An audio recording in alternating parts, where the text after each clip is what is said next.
The Duke of Larkwood had not laughed in 741 days, a fact known to precisely 4 people in his household and 1 dog, all of whom kept the number the way other households kept a running account of the silver.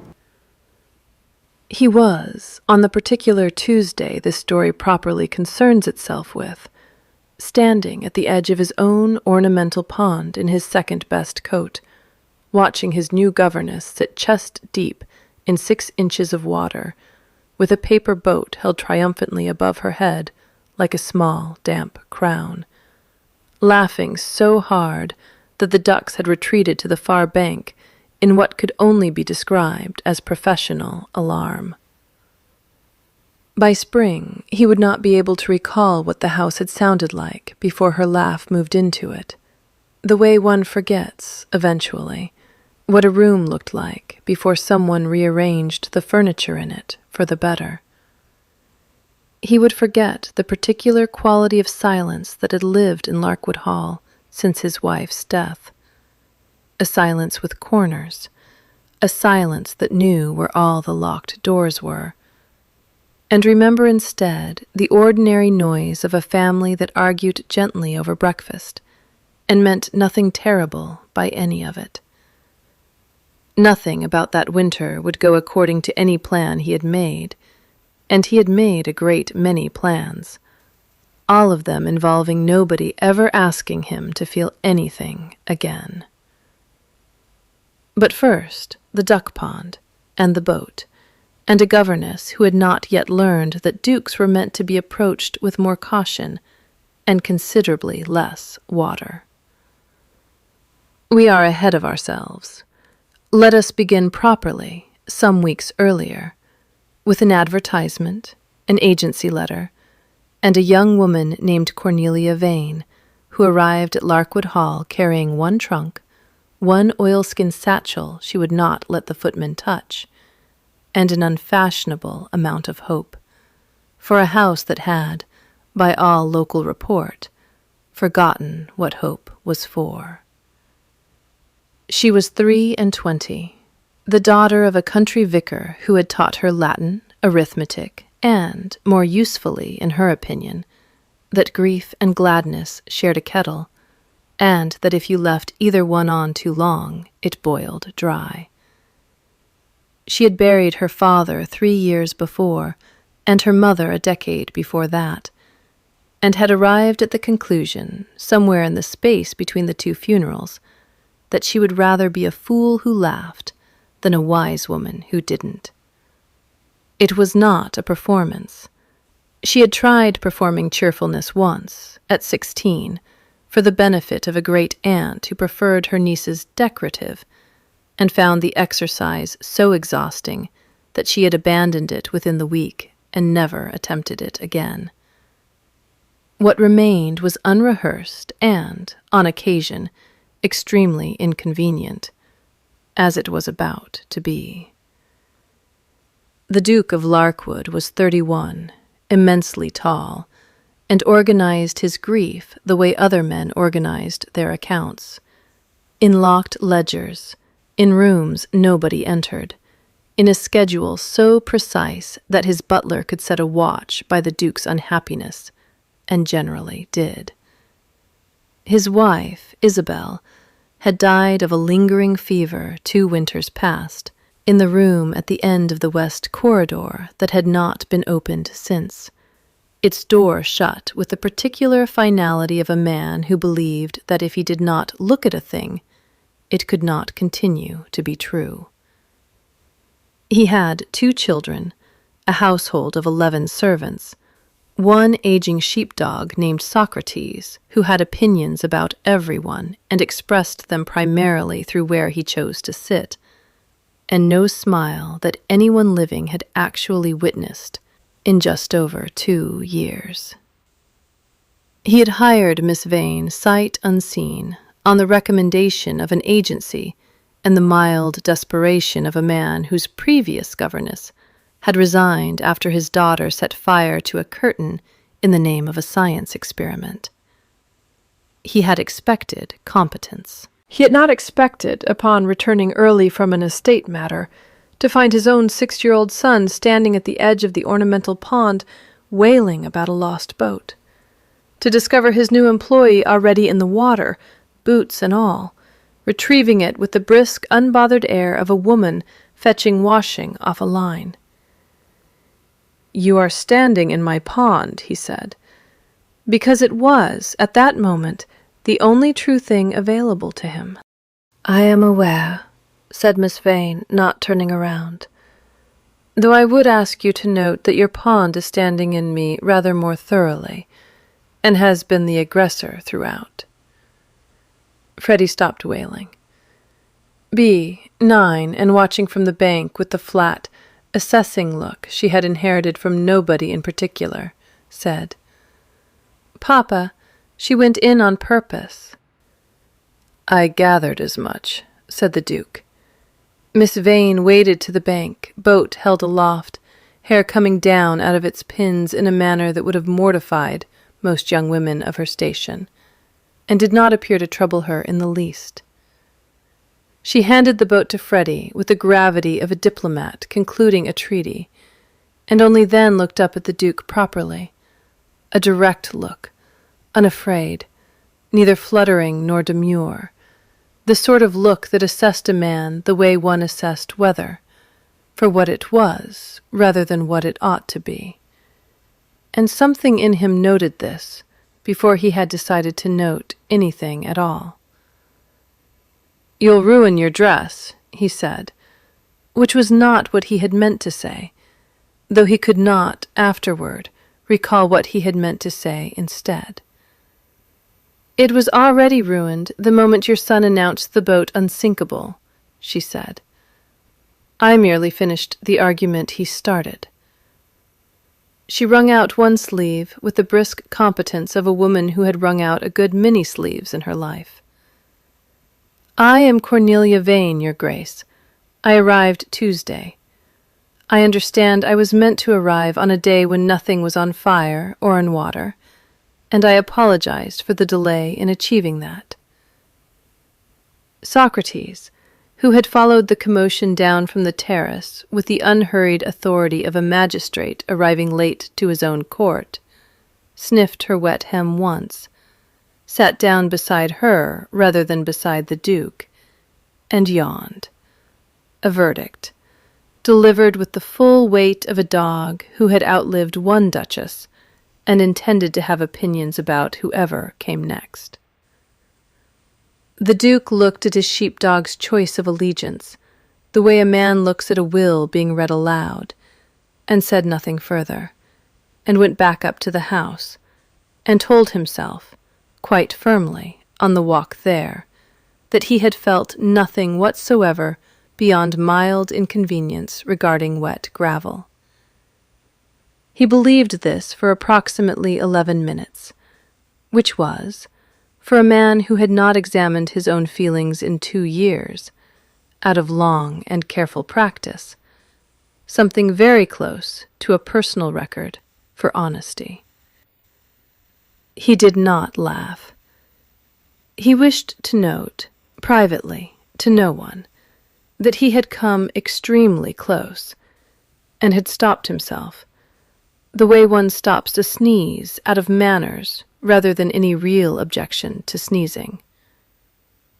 That night, over the household's cold supper, Mrs. Pruitt, the housekeeper, remarked to Hollis, the butler, that the new governess had gone into the pond after the boys' boat without so much as pausing to remove her boots, and Hollis, who had not commented on a single event at Larkwood Hall in 2 years beyond the strictly necessary, allowed his left eyelid to twitch in a manner Mrs. Pruitt chose to interpret as approval.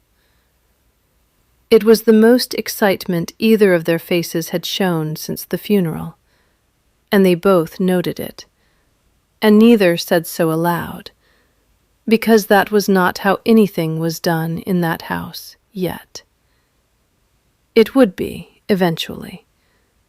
Everything in that house would eventually be done differently, but it would take a great deal of counted patience to get there, and the counting had, as of that Tuesday afternoon, only just begun. The following weeks established what would become, in the servants' quiet estimation, an entire ledger of evidence, though none of them called it that yet either. The Duke, it emerged, had a great many reasons to visit the schoolroom that had never previously required his presence. The latch on the east door stuck. He examined it, personally, at length, on 3 separate afternoons, though it continued to stick throughout and possibly worsened under his attention. The roof above the nursery, he informed Hollis with the gravity of a man reporting a national emergency, wanted looking at, and he looked at it from the inside, standing in the schoolroom doorway with his hands behind his back, while Miss Vane conducted a geography lesson involving a globe, a length of string, and Freddie's absolute conviction that Spain was, in fact, a kind of soup. "It is a country, Freddie," said Miss Vane. "Mrs. Pruitt said Spanish onion soup," said Freddie, with the unshakable certainty of the very young. Mrs. Pruitt was discussing supper. Geography is a separate discipline from supper, though I grant you the two occasionally overlap at Christmas. B, who found her brother's confusions a source of constant scholarly delight, said, "He also thinks Wales is a fish." "Wales is not a fish," said Freddie, wounded. "It is spelled differently," Miss Vane agreed, "but the confusion does you credit. English spelling is a conspiracy against children, and I have long suspected it was designed by a committee that hated fun." The Duke, in the doorway, made a sound that was not quite a laugh, that he converted mid-throat into a cough, and Miss Vane did not turn around, though B did, and filed the sound away with the private satisfaction of a child assembling a case. His pretexts accumulated the way pretexts do, thin as they were. An inquiry into whether the children required new slates, delivered in person rather than through Mrs. Pruitt as would have been usual. A sudden and previously unexpressed interest in whether Freddie's Latin was progressing, though the Duke had shown no prior interest in anyone's Latin, including his own. A review of the household accounts that somehow required Miss Vane's presence in the study for 40 minutes, during which she corrected an error in the tenant ledgers that his own steward had missed for 2 quarters running, tracing the discrepancy back to a transposed figure with the brisk, unbothered competence of a woman who had once kept her father's parish accounts single-handedly from the age of 14. "You've an eye for figures," the Duke said, and it was not quite a compliment, and not quite a question, and he seemed faintly suspicious of the fact himself, as though competence in a governess were a minor breach of contract. "My father believed a woman should be able to add," said Miss Vane. "He held a number of unfashionable beliefs. It made dinner conversation lively, and marriage prospects thin. And are you troubled by that? By dinner conversation or marriage prospects?" "Either." "I have found," she said, closing the ledger with a small, decisive sound, "that I would rather be unmarried and correct than married and unable to locate a shilling in an account book. Your Grace's steward, I should note, is very good with tenants and very bad with sevens. He keeps writing them as ones." The Duke looked at the ledger and then at her, and something crossed his face that Hollis, passing the study door at that precise moment with a tray he did not strictly need to be carrying, would later describe to Mrs. Pruitt in his economical way as nearly an event. It lasted, by Hollis's private and scrupulous count, perhaps 3 seconds, before the Duke arranged his features back into their customary order and said only, "See that the steward is informed," and left the room rather more quickly than the matter required. The chorus began keeping its ledger in earnest after that. Mrs. Pruitt noted that His Grace had asked twice in 1 week whether the schoolroom fire was adequately supplied, a question he had not asked in 2 years of the room existing. Hollis noted the eyelid incident, and one further occasion, brief and unrepeated, that he privately classified as a near smile, suppressed within an estimated 2 seconds, filed without further comment, as was his practice. Socrates, for his part, began sleeping outside the schoolroom door of an evening, rather than outside the Duke's, a defection the Duke noticed and pretended not to mind, and did, in fact, mind a very great deal, in the manner of a man whose dog has quietly begun voting for someone else's household.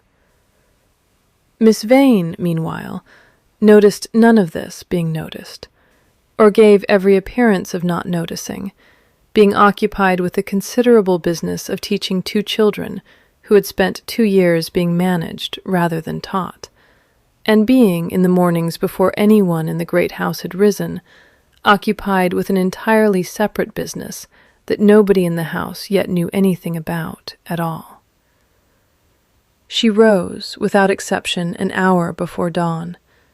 She dressed in her plainest things, took up the battered oilskin satchel she would not let anyone else carry, and walked the 1.5 miles to the village of Thistledown, by a route that took her over the old footbridge across the beck, a bridge with a board missing on the 3rd plank, and a lean to it that the parish had been promising to fix since before Isabel Ashdown's death, and had not yet found the funds for. She was not walking to meet anyone, whatever conclusions a suspicious mind might have leapt to. She was walking to open the old tithe barn at the edge of the village, where, for 2 hours before her governess duties began, she taught letters and sums to a dozen children whose families could not spare them for a proper school day, using slates bought with her own wages, and chalk she rationed as carefully as flour in a lean winter, and a tin of comfrey salve she kept in the satchel for the scraped knees and chapped hands that came with children who worked as much as they learned. She told no one at Larkwood Hall. It was not, she would have said if asked, a secret exactly, merely a thing that was hers, unadministered by anyone's permission, and she had a private suspicion, not entirely unfounded, that a duke's household might have opinions about a governess who kept her own hours and her own charities, and did not think it any of the house's business how she spent the 2 hours before her employment technically began. She was wrong about that, as it happened, though it would take some months and one very undignified dinner for the house to find out exactly how wrong. The wound in that house had a geography, and Cornelia Vane learned its borders the way a new tenant learns which floorboards creak, gradually, and mostly by accident. The west corridor's last door did not open. She discovered this within her first fortnight, testing the handle out of nothing more sinister than a governess's habit of knowing every room a child might wander into, and found it locked, and asked Mrs. Pruitt about it in the mild, unfussed tone of a woman inquiring after the weather. That was the Duchess's sitting room, Mrs. Pruitt said, and something closed in her face, too, briefly, like a door of its own. Nobody's been in since. He keeps the key himself. The music room similarly stood silent, a handsome pianoforte under a dust sheet, the sheet itself a kind of eloquence, since dust sheets in a well-run household were removed for cleaning, and this one plainly had not been in some time. Isabel Ashdown, it emerged in the careful, sideways manner such things emerge, in a house that has trained itself not to speak of its dead, had played in the evenings, and sung sometimes, badly and cheerfully by all report, and the Duke had not had the instrument tuned since, though he paid a man to come twice yearly to see that it did not warp, which struck Cornelia as its own kind of answer. He could not bear to hear it, and could not bear to let it fall to ruin either. Grief, she thought, watching Bea trace one finger silently along the closed lid one afternoon, and then step back as though she'd touched something hot. was very often exactly this. Not an absence, but a very carefully guarded presence, kept just out of reach of use. She did not pry. She had her own geography of loss, and knew its etiquette.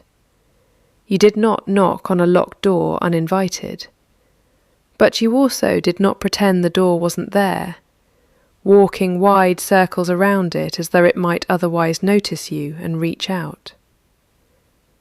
She simply continued teaching the children their letters in rooms that were open, and let the closed ones stay closed, and found, without particularly intending it, that this restraint was itself a kind of courtship, though neither she nor the Duke would have used that word yet for anything at all. The courtship, such as it was, arrived the way most true things arrive in a busy household, not by declaration, but by repetition. The Duke began joining the Thursday walk he had, at first, only accompanied because Freddie insisted his father come and see the new lambs, and continued attending long after the lambs had stopped being especially new. Neither he nor Miss Vane remarked upon this. It simply became a fixture, the way Tuesday became mutton, and Sunday became the shorter sermon, until a Thursday without the walk felt, to the whole household, faintly incomplete, the way a sentence feels incomplete without its final word. "You have not asked me a single question about my late wife," the Duke observed, on one such Thursday, some 6 weeks into her employment, as they walked the boundary hedge with the children ranging ahead, and Socrates patrolling the middle distance like a low-ranking officer of no fixed loyalty. "I assumed you would tell me if you wished me to know anything," said Miss Vane. "I find questions about the dead are rather like knocking on doors. Better to wait for an answer than to force one." "Most people ask within the first week, out of a morbid sort of politeness." "I am not most people," she said, which was, he had begun to notice, simply and reliably true, stated without vanity, as one might note the weather. He told her then, in the broken, self-interrupted way he told anyone anything that mattered. A sentence begun and abandoned, restarted at a different angle, the way a man crosses a stream by testing several stones before trusting his weight to one. That Isabel had died of a fever that had seemed, for the first week, no worse than any other, and that he had gone to London on estate business, believing he had days rather than hours, and had returned to a house already gone quiet, and that he had not, in point of fact, forgiven the version of himself who had gone to London at all, whatever anyone said about there having been no way to know. "There wasn't a way to know," Miss Vane said. "I am aware that is not a comfort. It is merely true, and I find true things are worth saying even when they do no good, because eventually they do. My mother tells me the same thing, in considerably more words." "Your mother sounds wise." "My mother," said the Duke, "is arriving next month, and you may revise that assessment upon meeting her." It was, that afternoon, the closest thing to a joke he had made in the better part of 2 years, and he seemed almost as startled by it as she was, and covered the startlement by calling Freddie back from the hedge line with rather more volume than the situation required. But Bea, 20 yards off and watching, with the flat, assessing look that missed nothing at Larkwood Hall that autumn, saw her father's mouth do something it had not done in her clear memory, and said nothing to anyone, and began, privately, to keep her own ledger, in a small hand, in the back of her arithmetic book, where she recorded the date and wrote only, "Papa, nearly." Of her own losses, Cornelia said less, but not nothing. She told him, one bright, cold Thursday, when the hedge was rimed with the season's first frost, about her father, and the parish accounts, and the particular quality of a house that goes quiet all at once when the person who filled it with noise is no longer there to do it. "He used to say grief and gladness share a kettle," she said. "If you leave either on too long unwatched, it boils dry and ruins the pot besides. I choose to keep mine simmering. It is not bravery, whatever people call it. It is merely a preference for not scalding myself twice." The Duke did not answer that at once. He watched Freddie fall over nothing in particular and get up laughing before he'd even registered the fall, the way small children do, unburdened yet by dignity, and said, eventually, in the tone of a man reporting a discovery rather than making an observation, "I have kept mine on a very high flame indeed, and called it respect." "It can be both," she said. "Respect and ruin, I mean. They are not mutually exclusive. I only wonder whether the house might survive being aired occasionally. Rooms do, in my experience. So do kettles." He did not answer that either, not directly, though 3 days later the man who came twice yearly to keep the pianoforte from warping was asked, for the first time in 2 years, to also tune it, and nobody remarked upon this change of instruction, least of all the Duke, who gave it in the flattest voice he owned, as though it were a matter of no consequence whatsoever, which fooled precisely no one below stairs. The rain that trapped them together arrived on the 2nd Tuesday of November, sudden and complete, the kind of downpour that turns a lane to a river inside of 5 minutes.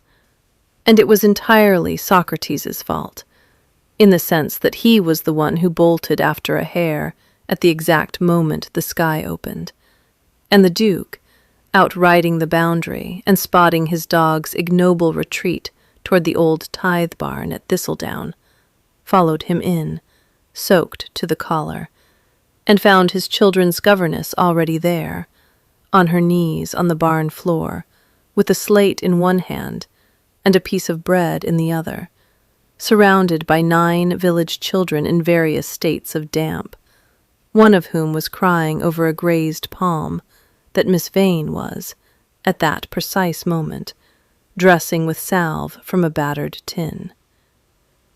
The silence that followed was, by any account, the loudest thing that had happened at Larkwood Hall or its environs in 2 years.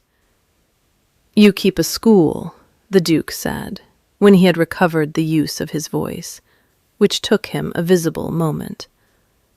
"I keep 2 hours," said Miss Vane, not looking up from the child's palm, her tone admirably level for a woman just discovered in a barn full of evidence she had not intended anyone to find. "Before I keep yours. It has not, until this exact moment, interfered with either. You walk here, before dawn, every morning." "Every morning I am not required elsewhere, yes." "Alone."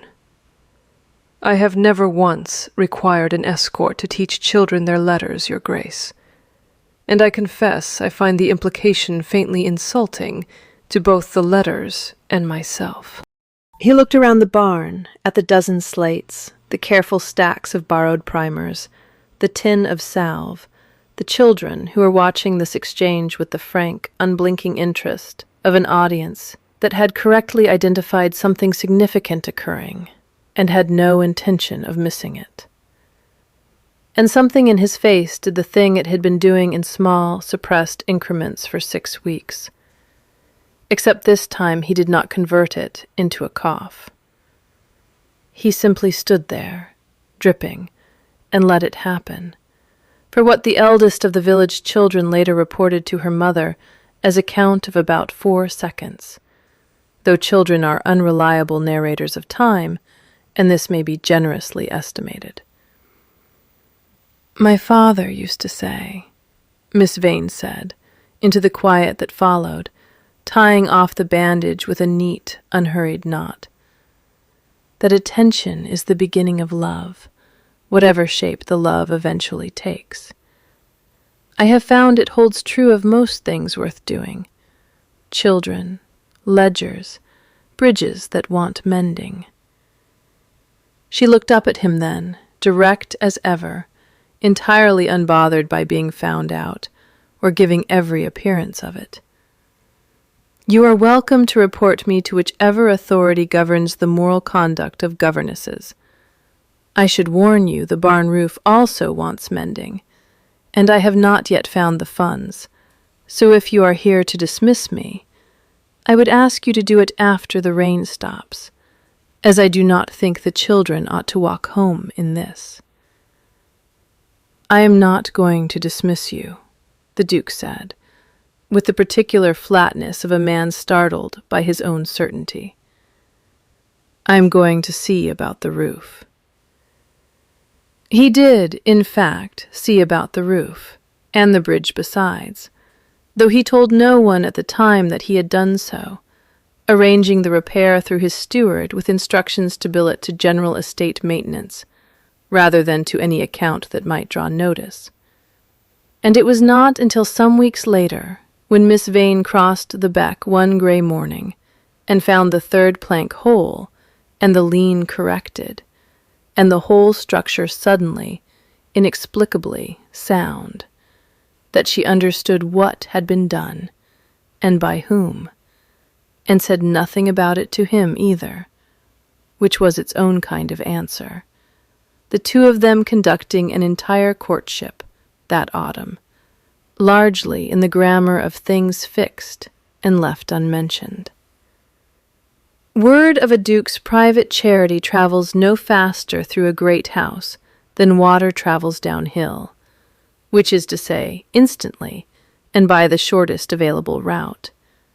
And within the week Hollis had informed Mrs. Pruitt of the barn roof, and Mrs. Pruitt had informed the under-housemaid, who informed nobody at all, because she did not need to, everyone below stairs having arrived independently at the same conclusion, at more or less the same hour.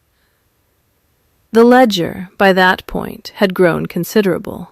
3 near smiles, 1 actual near laugh in the barn, a pianoforte tuned for the first time in 2 years, a roof mended anonymously, a dog who slept outside the wrong door, on principle. Hollis's left eyelid had begun to twitch with such regularity that Mrs. Pruitt had taken, privately, to timing her remarks to provoke it, purely for her own entertainment, a habit she would have denied under oath. It was into this quietly thawing household that the Dowager Duchess of Larkwood arrived, unannounced beyond a single day's notice, in the 2nd week of December, with the precise, assessing eye of a woman who had raised her son to be correct in all things, and had watched, from her dower house 11 miles distant, the correctness curdle slowly into something she privately called a waste, though never where he could hear her say it. She was accompanied, less welcomely, by Lady Prescott, a widowed baroness of the dowager's long acquaintance, possessed of a niece of marriageable age, a gift for arithmetic applied almost exclusively to other people's reputations, and an instinct for gossip so finely honed it amounted, in Mrs. Pruitt's private assessment, to a professional qualification. "You have grown thin, Julian," the dowager said to her son, by way of greeting, before her cloak was even properly off.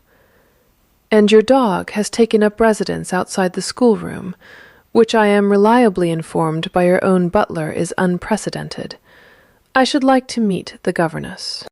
She met her that same afternoon, and the schoolroom, where Miss Vane was in the middle of a geography lesson that had, by Freddie's determined insistence, once again drifted toward the question of whether Spain constituted a soup. And the Dowager Duchess of Larkwood stood in the doorway for a full 3 minutes, unannounced, watching a young woman of no particular family correct a duke's son's confusion between countries and consommé, with the calm, unhurried authority of a woman entirely certain of her ground, before she said, "You will take tea with me tomorrow at 11, Miss Vane, and you will bring whichever of your opinions you have been withholding from my son, because I understand from Hollis that you have several, and I should like to hear them before he does." The examination, when it came, was thorough. The Dowager asked after Miss Vane's family, her education, her father's parish, her views on discipline, her views on grief, her views, delivered without warning, in the flat tone of a woman testing for cracks in a foundation, on whether a woman ought to marry for security or for the more dangerous, less reliable thing people called affection. "I have found security a poor substitute for being accurately seen, Your Grace," said Miss Vane, meeting the older woman's eye without flinching, "though I grant it keeps the rain off rather better." "And do you believe yourself accurately seen in this house?" "I believe," said Miss Vane, choosing her words with the particular care of a woman crossing a stream by testing the stones, "that I have been seen more accurately in 6 weeks at Larkwood than in 23 years elsewhere. And I do not entirely know what to do with the sensation yet, so I have been doing my accounts instead, as it is a problem I know how to solve." The Dowager Duchess set down her teacup with a small, decisive click, and said, in the tone of a woman delivering a verdict she had reached some time before the trial began, "My son has not laughed, Miss Vane, in 700 and some odd days, by his own butler's count, which I am told he keeps the way other men keep a game bag. I do not require you to fix that. I require only that you continue doing precisely what you have apparently been doing, without either of you noticing you were doing it." She paused, and something crossed her face that was almost, though not quite, a smile of her own. Attention is the beginning of love, whatever shape it eventually takes. My late daughter-in-law used to say something very similar, though with considerably more singing involved, and worse singing than either of you deserve to know about.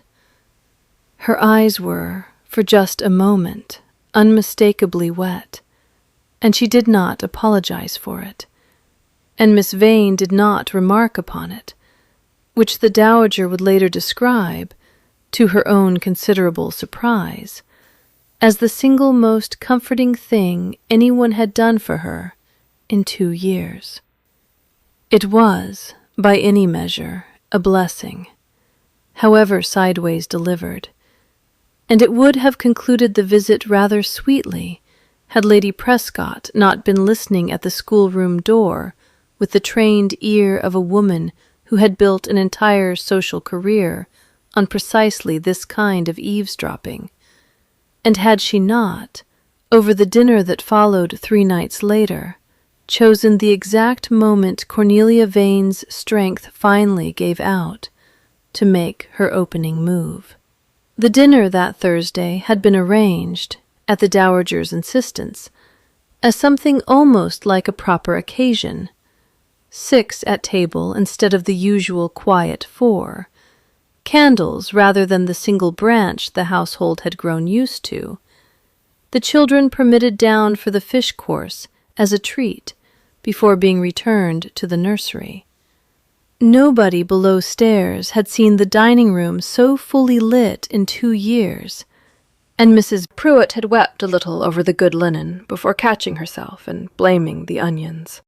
Nobody at that table knew, because Cornelia Vane had told no one, that she had spent the 4 preceding nights at the bedside of a thistledown family, laid low by a winter chill that had turned, in the youngest child, dangerously deep into the chest, sitting up past midnight each night, steeping the last of her own tea allowance, for a woman too poor to buy her own, walking the mile and a half home before dawn to be presentable for breakfast, and giving, on 2 of those 4 mornings, her own portion of bread to a family that had none, on the entirely private theory that she could manage a headache rather better than a 6-year-old could manage an empty stomach.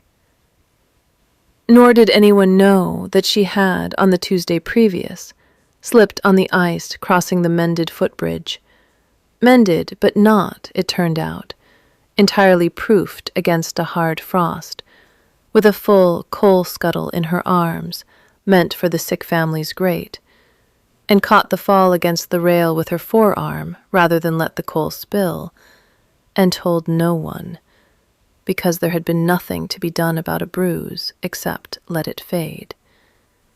And she had not thought, in the ordinary run of things, that anyone would see it. She had eaten almost nothing in 4 days.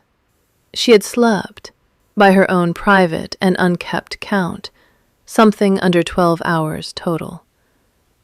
She sat at the Duke's table that Thursday in her best gray, composed as ever, direct-eyed as ever, and answered Lady Prescott's opening pleasantries about the excellent education of modern governesses with her usual dry precision, and got as far as the 2nd course before the room, without any warning that she herself could afterward describe, tilted, and went white at the edges, and stopped being entirely reliable. She did not fall dramatically. She had time only to set down her fork and say, in a voice gone suddenly thin, "I beg your pardon," before the room folded, and she went sideways in her chair with the boneless suddenness of a woman whose body had simply, finally, submitted its resignation without notice. The Duke was out of his own chair and across the room before Hollis had so much as set down the wine, moving with a speed that startled everyone at that table, including, quite plainly, himself. And it was in catching her, one arm beneath her shoulders, the other steadying her wrist as her sleeve, loosened in the fall, slid back nearly to the elbow, that he saw the bruise. A broad, deep, unmistakable stain of blue-black along the pale underside of her forearm, days old, badly kept. The kind of mark that spoke of a hard fall taken and hidden rather than tended. And something in his face did not merely thaw at the sight of it. It stopped altogether. The Duke of Larkwood, who had not laughed in 741 days, and had said very little else of consequence in most of them, said absolutely nothing at all for the better part of a minute, kneeling on his own dining-room floor with his governess's wrist in his hand. And it was, by unanimous and entirely accurate account of everyone present, the loudest silence any of them had ever sat through. "Fetch water," he said at last, to no one and everyone, and then to Miss Vane herself, low and rough and stripped, for once, of every careful correctness he had spent 2 years cultivating. "What happened to your arm?" "I fell," she said, coming back to herself with admirable speed for a woman who had just fainted at a duke's dinner table, and attempting, with limited success, to tug her sleeve back down. "It is nothing. I am perfectly—" "Do not," the Duke said in a voice that made Hollis, refilling the water glass with hands that were not entirely steady, privately reclassify the evening as the single most significant of his employment. Tell me it is nothing. You are grey as this tablecloth, and you have a bruise the length of my hand, and you did not think to mention either fact to anyone in this house. There was nothing to be done about it, she said, except let it heal, and I did not think anyone would notice, he finished for her, and something in the way he said it, flat, furious, entirely undirected at her, made it clear the fury was not for her at all, but for a house, his house, that had let a woman under his own roof go 4 nights without sleep, and God knew how many meals without food, in service to a school he had known about for a month and done nothing further to ease, and for himself most particularly, for having been so thoroughly, comfortably absorbed in his own slow thaw that he had failed to notice the person thawing him was, in the meantime, quietly running herself into the ground. Lady Prescott, watching all this from across the ruin of the fish course, with the bright, avid attention of a woman assembling material, said, into the silence that followed, with the particular sweetness reserved for the most dangerous remarks, "How very singular, to find a governess so marked. One does wonder where a young woman acquires such an injury, walking about the countryside alone at all hours. It reflects, surely, on the household's care of her, or else on her own discretion in keeping such company as leaves a mark." She let the insinuation sit, delicate and entirely deniable, exactly where she meant it to. The Dowager Duchess set down her own glass with a click considerably louder than the remark required. "The injury, Sarah," she said, in a voice that could have frozen the soup, "was acquired carrying coal to a dying child's grate across a bridge my son had mended not a fortnight past for that express purpose, and I would ask you to consider very carefully whether you wish to finish that sentence in my presence, because I promise you I will finish it for you if you do, and you will not enjoy my version." Lady Prescott did not finish the sentence. She smiled instead, thin and unconvinced, and reached, 3 days later, for a different weapon entirely, a letter addressed to the parish patron who technically licensed the Thistledown School's use of the tithe barn, raising, in the mildest and most deniable language, questions about the propriety of an unmarried governess keeping irregular hours, unsupervised company, and an unlicensed charity school under a widowed duke's roof, and suggesting, with velvet delicacy, that the patron might wish to reconsider the arrangement before the county's opinion did it for him. It was, as these things nearly always are in that particular kind of quiet, decent household, a threat made entirely of paper, and it would be answered, in time, entirely with paper of its own, but not before the Duke of Larkwood, standing at Cornelia Vane's bedside the following morning, while she protested, with dwindling conviction, that she was perfectly fit to teach, made a decision about his own conduct that had been a very long time arriving. Cornelia Vane was confined to her bed for 2 days, on the physician's firm instruction and her own considerably less firm agreement, and used the enforced quiet, as she used most quiet, for thinking rather than resting, which was precisely the wrong tool for the job, and precisely the one she reached for regardless. She thought about the letter, whose contents she did not yet know, but whose existence she had guessed the moment she saw Lady Prescott's face across the ruined fish course, because she had met women of that particular calibration before, and knew that a smile held that thin and that long was never merely social. She thought about the Duke's face, kneeling on his own floor with her wrist in his hand, saying nothing for the better part of a minute in a silence so complete that 3 separate servants had later described it to Mrs. Pruitt using the word frightening, though none of them had meant it unkindly. She thought, mostly, with the particular clear-eyed practicality of a woman raised to solve problems rather than mourn them, about whether her presence at Larkwood Hall had become, on balance, more trouble to the household than it was worth, and whether the honorable course was not, in fact, to resign quietly before the trouble arrived at the Duke's door in a form he could not fix with a mended bridge. She had very nearly written the letter of resignation, had, in fact, gotten as far as, "Your Grace, it is with considerable," before setting down the pen, unable to complete a sentence that felt, for the first time in her adult life, like a lie dressed as duty, when the Dowager Duchess arrived in her room unannounced, settled herself in the one good chair with the air of a woman who intended to stay until she got what she came for, and said, without preamble, "You are thinking of leaving." "I am thinking of what is best for the household, Your Grace." "You are thinking of what is easiest for your own conscience, which is not at all the same thing. And I would have expected better arithmetic from a woman who corrected my son's steward's 7s. The Dowager folded her hands.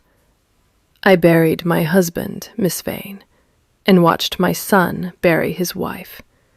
And I will tell you the single thing grief taught me that nothing else has managed to teach as thoroughly. Leaving quietly to spare other people your trouble is not sacrifice. It is theft. You would be stealing from this household the very thing it has spent 2 years starving for, and calling the theft modesty, because modesty sounds better in a letter. There is a rumor being written, Your Grace, that I cannot outrun, and would rather not force your son to fight on my behalf." "My son," said the Dowager, rising, "has been fighting for precisely nothing for 2 years, which is a considerably worse use of a duke than fighting for something. I suggest you let him. Finish your tea. Sleep. Lady Prescott's letter will require a rather better document than gossip to survive contact with mine, and I intend to write it this afternoon." She was as good as her word.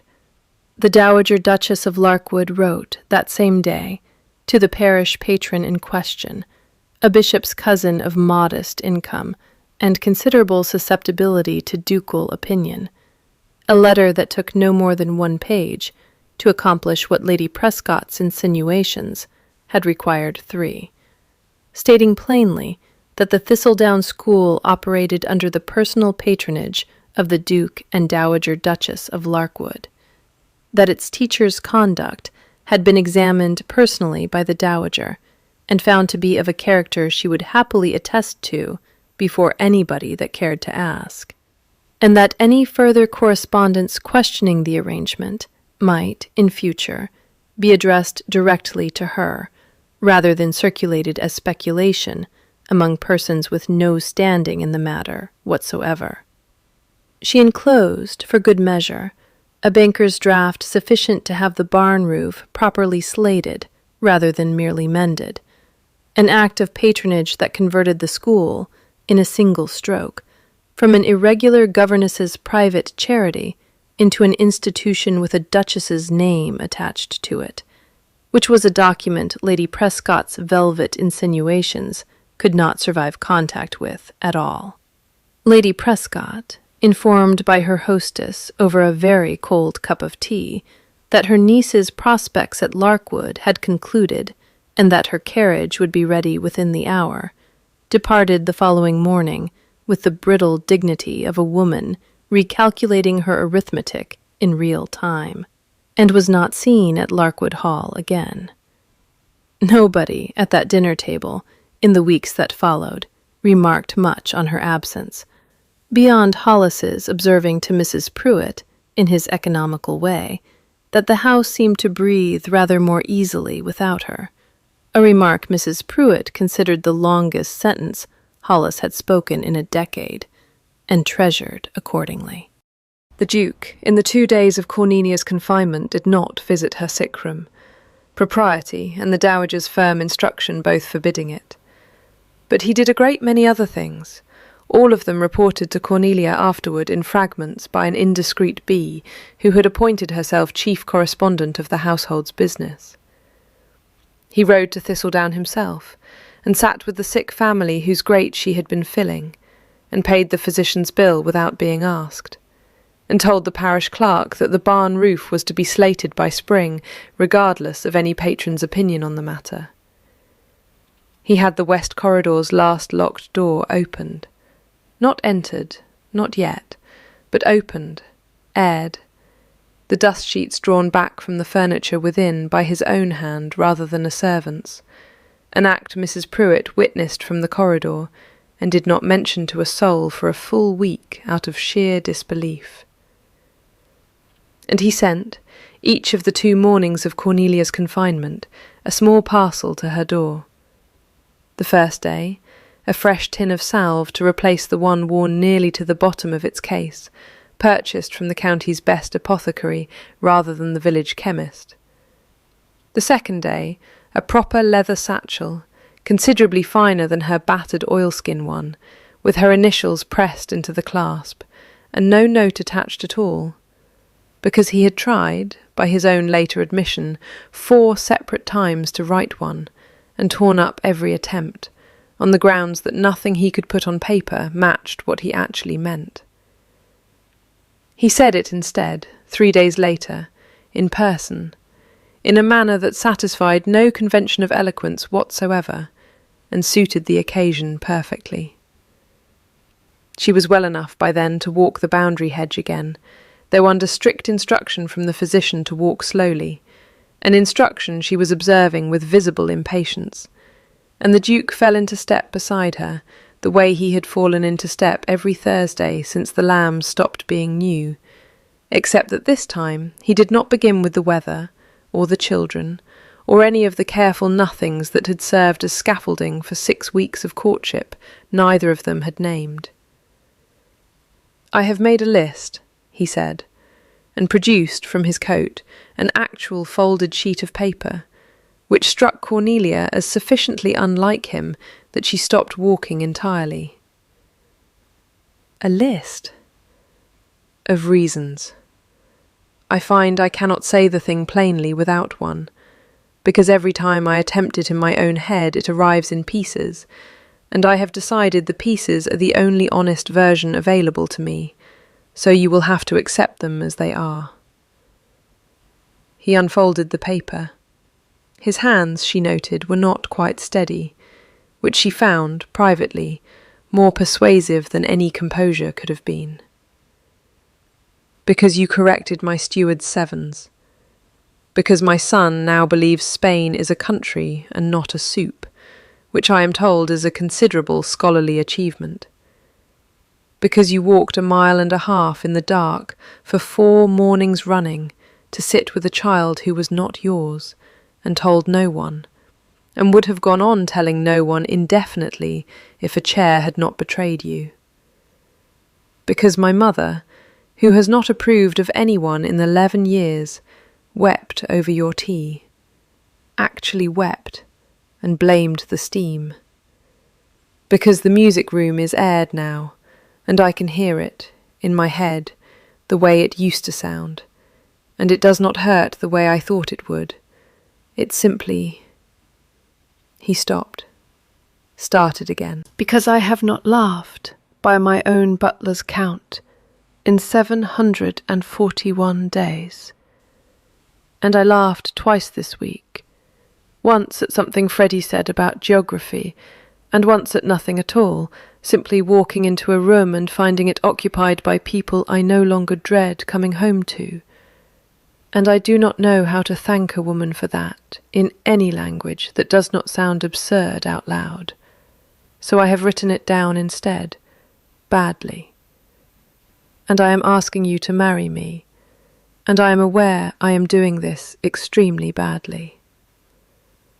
"You are doing it exactly right," said Cornelia Vane, and something in her voice broke slightly on the word right, which was, for a woman who had kept her composure through a duck pond, a fainting fit, and a baroness's velvet insinuations, its own kind of answer. "Yes, obviously, yes." And then she laughed, not the small, contained, socially calibrated laugh she had offered the household for 6 weeks, while quietly not asking for anything, but the real one, the one that had first startled the ducks off the far bank of his ornamental pond, and the Duke of Larkwood, standing on his own frost-hard hedgerow with a badly written list in one shaking hand, heard it, and felt something in his chest that had been shut for 744 days come entirely, finally, laughably open, and laughed with her.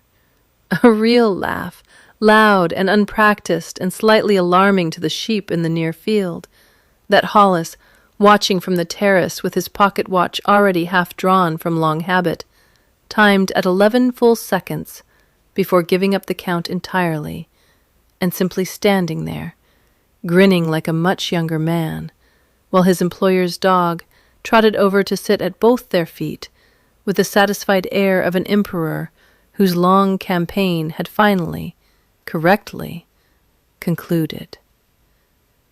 The sealing of the arrangement, once the laughing had subsided sufficiently to permit conversation, was conducted with considerably less ceremony than the proposal, and rather more efficiency. "The school stays open," said Cornelia, wiping her eyes, "and I keep my own hours regarding it, and you will not, under any circumstances, have the barn roof gold-leafed out of enthusiasm, because the children will only track mud across it, and the expense would be wasted." "Slate," the Duke agreed. "No gold leaf. I make no promises regarding enthusiasm." And Socrates continues sleeping outside whichever door he prefers, without either of us taking it personally. "That," said the Duke, "was never negotiable in the first place. He has strong views and a long memory. I learned 6 weeks ago it does not pay to argue with him." "And your mother is not, under any circumstances, permitted to conduct my wedding day toilette, because I have met her, and I suspect she has opinions about hairpins that would delay the ceremony by several hours." "I will inform her that this is entirely your own stipulation, and none of my doing," said the Duke, with the particular relief of a man handing off a diplomatic difficulty to someone braver than himself. "And I wish you every success in the conversation that follows." The wedding itself, when it came in the new year, was a small, warm, thoroughly disorganized affair by the standards of the county, conducted in the parish church at Thistledown, rather than the grand chapel at Larkwood, at the bride's particular and immovable request, attended by every child from the Tithe Barn School, scrubbed to an unnatural shine, and seated, by unanimous village vote, in the very front pew usually reserved for gentry, an arrangement the gentry present accepted with better grace than anyone had predicted.